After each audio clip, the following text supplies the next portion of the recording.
Hello, boys and girls. I'm going to read to you chapter 13 of Island of the Blue Dolphins. Uh, Here we go. I did not sleep much the night before I went to the place of the sea elephants. I thought again about the law that forbade women to make weapons. I wondered if my arrows would go straight, and if they did, would they pierce the animal's tough hide? What if one of the bulls turned on me? What if I were injured and then had to fight the wild dogs as I dragged myself homeward? I thought about these things most of the night, but with the sun I was up and on my way to the place where the sea elephants lived. When I reached the cliff, the animals had left the reef and gathered along the shore. Like gray boulders, the bulls sat on the pebbly slope. Below them, the cows and their babies played in the waves. Perhaps it is not right to speak of young sea elephants as babies, for they are as large as a man, but they are still babies in many ways. They follow their mothers around, waddling along on their flippers like children learning to walk, making crying sounds and the sounds of pleasure that only the young make. And before they will leave the shore and learn to swim, their mothers have to push them into the sea, which is often difficult to do because of their size. Some distance separated the bulls from each other, for they are bad tempered, very jealous by nature, and quick to fight over anything that displeases them. There were 6 of them below me on the slope, each sitting alone like a great chief watching his herd of cows and babies. The cow has a smooth body and a face that looks much like that of a mouse, with a sharp pointed nose and whiskers, but the bull is different. His nose has a large hump on it, which hangs down over his mouth. His skin is rough and looks like wet earth that has dried in the sun and cracked. He is an ugly animal.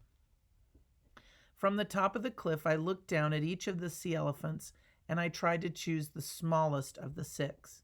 They were all the same size, save one, which was the farthest from me and partly hidden by a rock.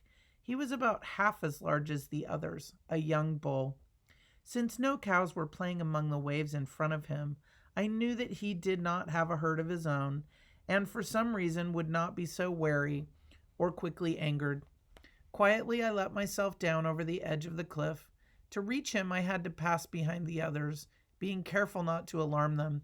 They fear nothing and would not move if they saw me, but it was better, I thought, not to put them on their guard. I carried my new bow, which was almost as tall as I was, and 5 arrows. The problem with shooting a sea elephant is that, or an elephant seal, is that they have really thick skin, and then they also have like a layer of fat underneath the skin that insulates them because they're swimming out in freezing ocean water, and so that layer of fat helps them to stay warm. And so if you're shooting an arrow, the arrow is going to have a hard time getting through all that fat to actually cause damage for the elephant seal. So using a bow and arrow is not really a good hunting strategy for such an animal. Let's see. The path was rough and covered with small stones. I took pains not to send them tumbling down the slope. I was also careful not to be seen by the cows, which get alarmed easily and would have warned the rest of the herd with their cries. I crawled behind a big rock near the young bull, and I then got to my feet and fitted an arrow to the bow, although I suddenly remembered my father's warning that because I was a woman, the bow would break.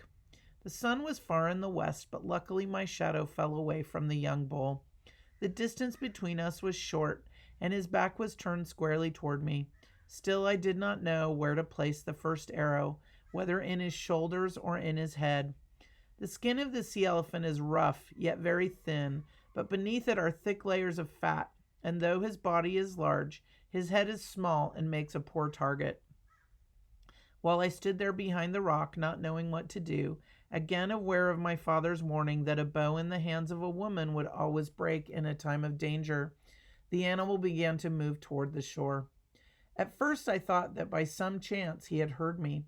I soon saw that he was on his way toward the cows that belonged to the old bull sitting nearby. So he's trying to go over and steal a lady from one of the giant elephant seals And we'll see how that goes. They're very territorial, and they also kind of have what's called a harem, where they have several cows that they mate with. And so he's trying to sneak in and steal a cow from one of the other giant elephant seals. The sea elephant moves fast in spite of his size, waddling along on his great flippers, which he uses like hands. The bull was nearing the water.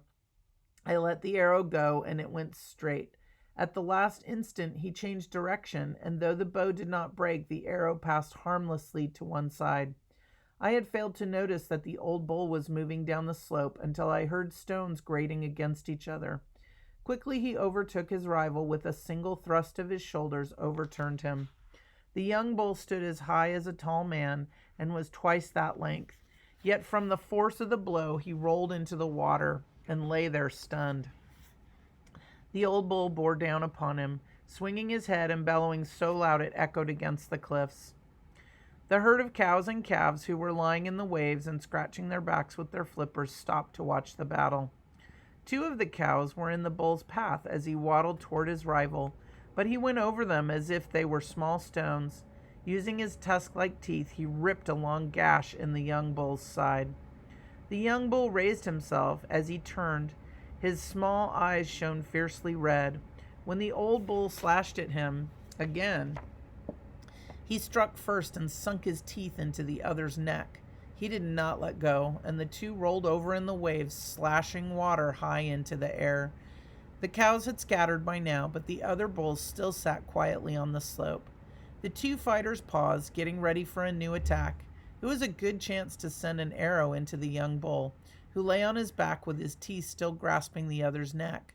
But I hoped that he would win the battle, and I stood there and did not move.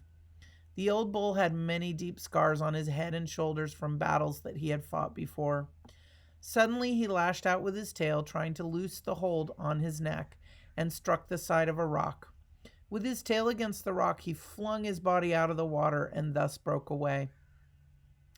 He came quickly up the slope, his great mouth open, the young bull close behind him. He came toward me, and in haste to get out of the way, not knowing whether he was bent on attacking me, I stepped back.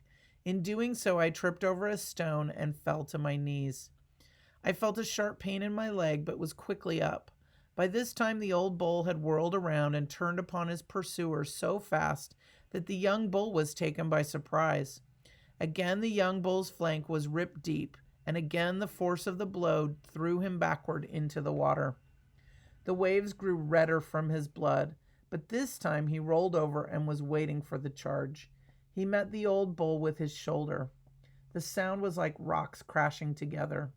Once more the young bull caught the other's throat, and together they disappeared beneath a wave.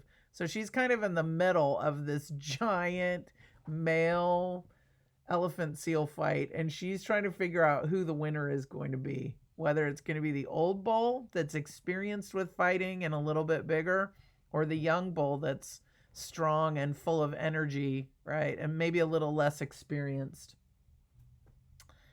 Once more the young bull caught the other's throat, and together they disappeared beneath the wave. When they came up, they were still locked together. The sun had gone down, and it was so dark I could no longer see clearly. My leg had now begun to hurt. Since I had a long way to go, I left them. I could hear their bellowing as I went up the cliff and for a long time afterwards. So she has no choice but to just leave them.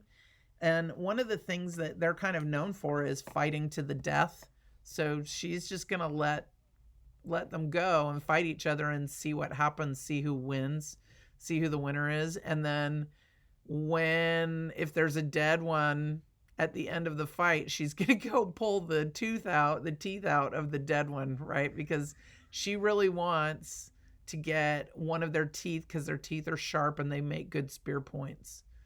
So that's her whole goal. And remember, the spear points are for her to use against the wild dogs, right? All right. I hope you enjoyed reading this chapter with dramatic male sea elephant fights. It's probably something you've never read about before. And I will see you later. Thanks for joining me.